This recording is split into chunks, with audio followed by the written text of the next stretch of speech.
again, everybody, and welcome to episode 2 of CXCY, brought to you by our friends at ClueTrack, the real-time CX analytics platform that helps companies not just understand what's going on in CX, but why it's happening and what to do about it.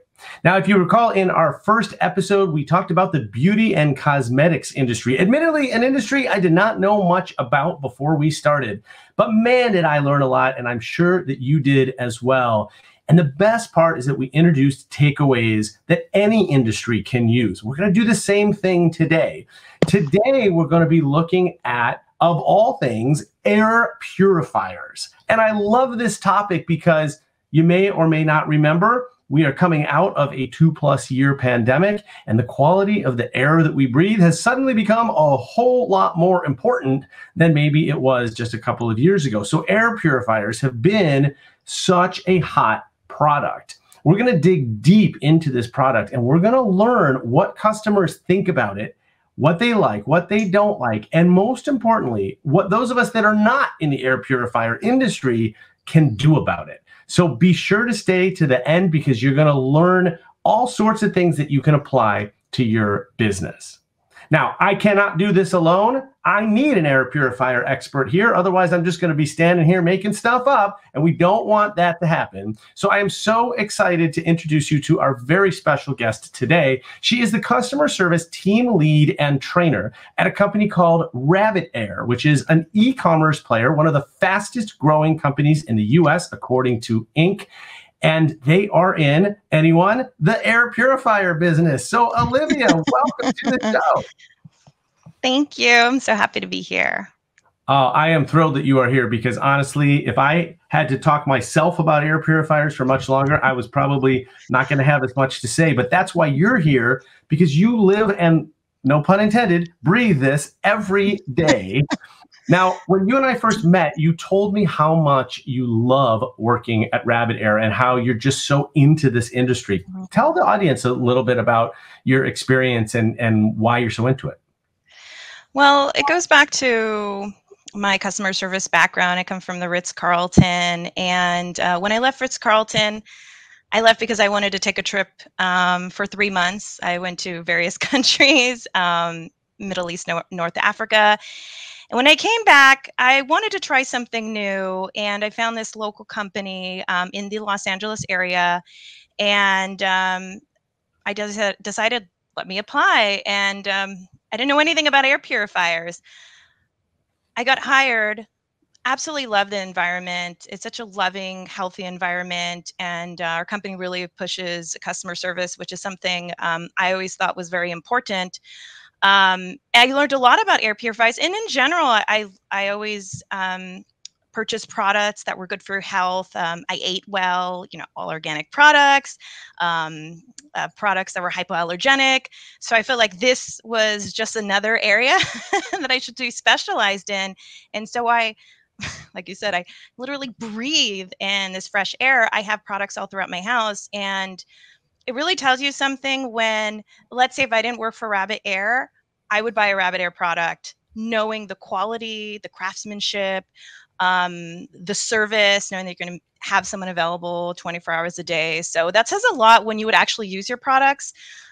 So from a health perspective, absolutely, this air purifier industry, it's really growing. And knowing that I use those products, I mean, it really speaks for that. It's great. It shows to your passion as well, right? Your passion comes out. It fits in my lifestyle. Yeah. Yeah, and that passion is going to make you better at customer service for sure, because the customers are going to see through that and feel your passion as well. So, all right, we're going to play a little bit of a game with you here today, and don't worry, there's really no wrong answers. We're just going to have a little bit of fun. But we asked our friends at ClueTrack to take a look at the air purifier industry, and in fact, they looked at more than 26,000 reviews of air purifier products. And what happened was there were 5 different things that came up as really being the key indicators of customer experience success, of satisfaction. And I'm going to bring up those 5 things here for you. Now, these are in alphabetical order. Okay. Airflow, air quality, ease of use, noise, and user experience. And what I'd like you to do is tell me, I'm not going to make you put them all in order because that's going to be really hard. But if you had to guess, what do you think would be the top driver of customer satisfaction, customer experience in with air purifiers? Okay, so I've taken thousands of phone calls over the years with Rapid Air, my 13 years of experience. Number one, people want a product that works. So they're not going to call and say like, well, I just want something that's not noisy, which is important. But I would say air quality, because why are they buying? They're just going to have a bulky appliance sitting there and just, oh, well, that looks nice. So it has to be something that's going to meet their needs to improve their air quality. So I would say air quality would be number one. You know, it's so funny that you said that. Just a little side story here. So I had a little skunk problem near my house recently, and I had to call a wildlife company to attempt to safely remove said skunks. And so they set up these humane traps, and the idea is that they catch the skunk and then they move it to another habitat besides my backyard. And the funny thing is this thing sat out there for 2+ weeks. I caught 2 opossums, but I never actually did catch a skunk, which does lead to the question, why did we have a skunk trap out there? And it's the same kind of a thing. It's like, well, if you have an air purifier and it doesn't provide good air quality, then what is the point? And so congratulations, you did select the number 1 category driver. In fact, by far the number 1 category driver. According to I said 26,000 before I meant 28,000 reviews. Air quality was absolutely number 1 and far above the next one, which is noise. Now, we do want to remind people that popularity scores, which is this scoring mechanism that ClueTrack uses, they're calculated as product of the net positive emotion and percentage of customer conversations about it. So if we have 100 conversations about a particular trend or driver, it's what percentage of them are positive. And so the positive reviews of air purifiers really are driven by air quality. And that is exactly what you predicted. So great stuff. Any thoughts that you have, Olivia, on the other category drivers? Okay, so I did mention the noise. So that's another thing. And immediately I gravitated towards that before I saw air quality. I'm thinking, oh, that's noise. I would say it's a close second, but it looks like based on these numbers, it's not. But okay, so the other thing is you have this product. Oh, it works so amazing. I turn it on. Oh, it's so loud. It's too loud. I can't sleep. Turning it off. Then you have this bulky product that's sitting there that you're not using. So that one is for sure. I feel like, okay, user's experience or ease of use at the bottom. It makes sense because when you're immediately querying, best air purifiers, you just want to make sure it works. Okay, it's not too loud. And then at the very end, you start thinking like, oh, wait a minute. Okay, when you get the product at home, maybe you ship it to you, buy it from the store, then you start to think, oh, well, that's not working. You can't figure it out. So maybe if you've purchased other appliances or other products before, you may find that, oh, that was very difficult, very inconvenient experience. When I make another purchase, I have to make sure there is some ease of use there, but there's probably a small percentage that really focus on that.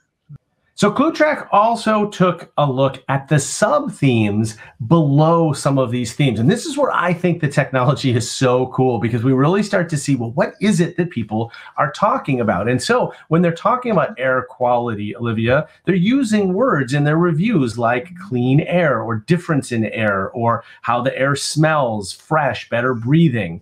And obviously, when we're talking about noise, there's this discussion of both noise and quiet, and even white noise, which might be a positive, not a negative. And then airflow, you see words like great air, movement, circulation, powerful, etc. And this is how the ClueTrack technology takes all this and puts it into these different themes. But particularly looking at air quality, do these resonate with you? Some of these words that are being used in the reviews, are you hearing them as well in customer service? Absolutely. And in fact, when we built our knowledge base, we have to use these certain keywords to search up, any best responses or, kind of training material. So absolutely, those definitely resonate, and sometimes I feel like some of these words are used a lot because also people are looking at the reviews and then they call us and then they use the same terms, but absolutely, those certainly resonate. That's actually an interesting point that sometimes the reviews themselves train people on They what to do. look for. So really important. Just a quick question for you. Do you find that your customers are looking at reviews quite a bit before they make a purchase decision? Oh, yeah. That's what we all do. We go on Amazon, even if we're not going to purchase on Amazon, we do that. We look on Yelp. That's just sort of what we do now. So we get a lot of phone calls, but we also have reviews on our website. We publish everything, the good, the bad, the ugly. Of course, we hardly have any of those ones, but you get a call. Someone said this. Is that true? Is this really going to happen to me? Can you tell me about that? Have you been, listening to these, been looking at these reviews? So this is just a constant. It's every day we're going to come across those conversations. So we also looked at the difference in customer feedback from the first half of last year, 2021, to the second half. And what's fascinating is on the surface, these look almost identical, right? It almost looks like the same scores. You got a little bit at the bottom there where airflow and ease of use kind of switch positions. And in the first half of the year, maybe there were some more issues and problems than the second half. But for the most part, there's very little change. Now, I think what is fascinating about this data is that it allows you to dig deeper to find things that may not be right on the surface. So a company might look at this and say, you know what, we don't have anything to worry about because all of the feedback is staying relatively constant. But guess what happens when we dig a little bit deeper? What we find here is that there are certain aspects that are attributed to the dips in positivity. So in other words, we've got sub-themes that are causing people now to go from positive to either negative or neutral. And so the dip in positivity is happening from certain elements. And look what comes up at the top, something that didn't show in that last slide, but light, type, and effects. So before we go any further, I'm just curious, Olivia, if that means anything to you and what you think this might be talking about. Now, this isn't a common topic when customers call, is about the lighting. It happens. It's not going to be at the top of, does your purifier trap this? What size of room? Is it noisy? But I'm starting to come across this more often. I've kind of, I don't want to say it's conspiracy theorists. Now we're talking about like Wi-Fi is safe for us and a 5G network. And now you're talking about blue lights and all these LEDs and how they affect you, and especially at nighttime when you're sleeping. So we have changed with the later models, or have added feature where you keep all the lights off all the time. So we started to hear this. It's not the hot button topic, but you're starting to see that more. And when I looked at it, I think, oh, okay. Oh, okay. Yeah. Not really directly thinking about it, but we do certainly get those concerns. Well, of course, I would expect you to get fewer concerns at Rabbit Air than the overall industry, clearly. Yeah. But you're exactly right, is that this isn't a super hot topic, but it's an emerging topic. And it is Right. a source of some dip in positivity throughout the year. Now, when we go a little bit further, what we find is that the conversation comes to be about the LED lighting and the light brightness. And so you absolutely hit it on the head when you said, sometimes people turn it on and then they get into bed and they realize how bright their room is, and it wasn't bright before because they didn't have a light at the top of their air purifier. And so I found this to be really interesting. So Olivia, I wanted to share some actual verbatims, actual comments from customers that were written in reviews about this light situation. And so let me just read a couple of them to you. This is a common issue with modern tech products. They feel the need to put blinding LED lights on it. I hope the trend stops, LOL. There's a bright light on the front panel telling you that the panel lights have been turned off, and it's blue, exactly the wrong color for a bedroom. Put black tape over the cool-looking blue LED light. That is way too bright when the UV is on. This LED blue light color was a poor choice for a night light. Now, I want to reiterate to people watching, these are all sorts of products. These are not at all Olivia's products here. These are just broadly air purifier products. But isn't it interesting when we started this conversation about, hey, there's not a whole lot of trends going on because the first half of the year and the second half of the year look about the same, that now all of a sudden, as we've dug deeper into the data, we're seeing that there is a trend that's emerging with these lights. And you kind of called it when you said, hey, this isn't huge yet, but we're starting to hear a little bit about it. So what I want to know from you in customer service is, what do you do when you start to see something bubbling up that may not be in an emergency, it may not be, we got to shut everything down here, but we're starting to hear some comments, and it could be about the light or anything else. What do you do next? Okay, good question. Well, I was kind of laughing to myself. A few days ago, we got an email, received an email from a gentleman. He said that the app, and I quote, was as bright as 1,000 blazing suns. So God, you gotta love these comments sometimes. That's pretty bright. Well, okay, so this is one of the reasons why I love Rabbit Air so much. So every month, part of our standards in customer service is that you must log in at least one suggestion. So it can be a suggestion that you have, whether it's about certain procedures that just don't make sense, they're not very efficient, or a lot of it's word of mouth from customers. So, and a lot of times people log in more, which is awesome. And then every month there is a customer service meeting when I meet with one of our VPs, and we go over all these suggestions, and a lot of them we implement.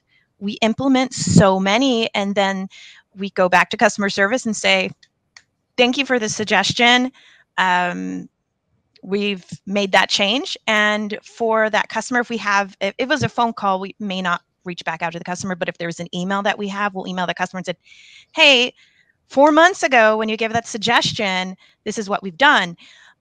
So there was a few changes that we have done with the lighting. And one of them was to have the power button turn off when the air purifier was idle. It was with newer production models, but we did that. So we've made some lighting changes because of that. Every time we develop a product, we go back, we look at the feedback, and we go ahead and implement that feature. It's really important to us. We are listening to our customers all of the time. It's essential. I absolutely love that. And, you know, they call it a feedback loop for a reason. It's a circle. It's a loop. And so many companies miss what you just said, which is we get the feedback from our customers. There's two ways that we need to close this loop. The first is we need to bring the feedback to the people who can do something about it, right? Your R&D team, your production team, the people that can actually work on a light or some other issue. But the second is we need to circle back to the customer and tell them that we took their suggestion and did something about it. And I will tell you, I've seen this time and time again. When you do this, you create loyal fans for life. I want to tell you two examples of when this happened in my experience. The first was McDonald's, one of my former employers. For many, many years, they got requests on social media to offer breakfast all day long. When they finally made the decision to offer breakfast all day long, not only did they feature people's tweets in their advertising, in their TV commercials, but they went back to every single person that had ever asked them, and they said, guess what? We're finally doing it. And they got such a crowd of people that were excited about all-day breakfast.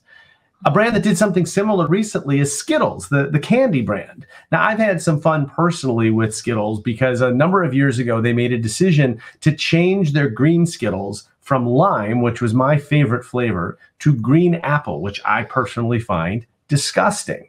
I let them know that a couple of times on Twitter in a fun way, because I don't like to blast brands on Twitter, but let's just say we had some fun poking at each other. Well, late last year, they made the decision to bring back lime into their packages and to get rid of that awful green apple flavor. And what they have been doing in Twitter is absolutely amazing. They just tagged me in a post the other day saying that they are actually issuing an apology to each and every person. They counted the number of people that had complained about losing lime, and they are issuing an apology to each of them individually. Wow. Listing all of their Twitter handles, whatever. So my point is that feedback is a gift. And sometimes when we get feedback from customers, we can't do anything about it immediately because, yeah, we're going to have to wait for the next production run, or there's some different tooling, et cetera. But even if we make a change a year later, 2 years later, if we can go back and tell the customer that they made a difference, that it was because of their feedback that we did something, you've got a customer for life. And so I'm really impressed you guys are doing that. Yeah, they get really excited too. Like, what? Like, my suggestion actually went somewhere. And I think when people give feedback to us, you can almost feel in their voice like, well, probably not going to do anything, but this is how I feel. I said, no, you everything you say is valid, and let's see what we can do for you. I tell them I meet every month with our VP, and we go over each suggestion, and I will personally talk about this for you. They love it. That's amazing. That human interaction and that human connection means everything. And whether you're an air purifier company or whether you sell any other product, or you're in the service business or hospitality business, that's what's important, right? That I know now that as a customer, Olivia's got my back, and she's going to make sure that things are right. And I think that goes so far with customers. It's really hard to measure it in dollars and cents, but my guess is you get a lot of return customers. You get a lot of people that, like you, have machines in multiple rooms, and you probably have people talking about you to their friends and family because they love the product. Am I right or wrong? You're right. I mean, there's only so much you can do with marketing. I mean, if a customer has a poor experience, I mean, they're really going to tell people, right? And I hear often, like, they'll even want to talk to a supervisor and say, hey, like, I love you guys so much. I just had a really great experience. A human being answered the phone and addressed my needs. So thank you. It's so rewarding. It's so rewarding to hear that, to see that. It's so rewarding when people tell their friends and their families and their colleagues. It's amazing. It feels great. Well, and this is how companies grow.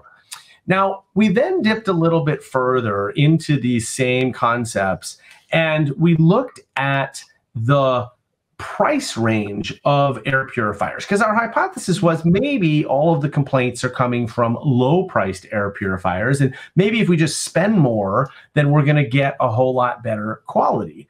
Well, as it turns out, interestingly enough, that isn't entirely true. In fact, for 2 of the 5 top aspects, including the number 1, air quality, it was the second lowest priced band of products that performed the best, in that $70 to $100 range, that far outperformed devices that are way more expensive, many times more expensive. Olivia, what's your reaction when you see something like this? Well, I start to think that when you have all the money to develop this fancy product, it then turns into a fancy product. And so we're going to think about all the bells and whistles without thinking about the like the airflow, CFM, and how effective it is. So that's my that's my theory.